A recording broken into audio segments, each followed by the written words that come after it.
The third is they use abusive language, which is contrary to the spirit of Islam and of Ramadan. The fourth is they use vulgar language. And the fifth is they involve themselves in gossiping. The sixth is some of them involve in false action. The seventh is many of the Muslims, to kill time, they listen to music and un-Islamic songs, which is totally prohibited in Islam.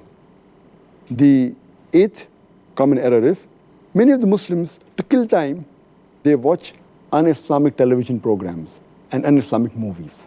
The ninth common error committed by Muslim is that many of the Muslims, they read un-Islamic magazines, un-Islamic books, un-Islamic pictures, which are all prohibited in Islam.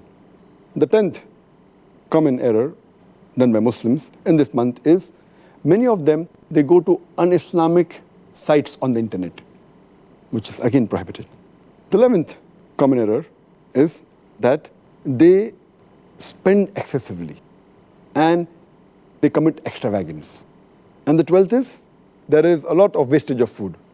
So this was in brief regarding the list of mistakes done by Muslims commonly in the third category. That is, indulging in acts which are prohibited and neglecting acts which are farz in Islam.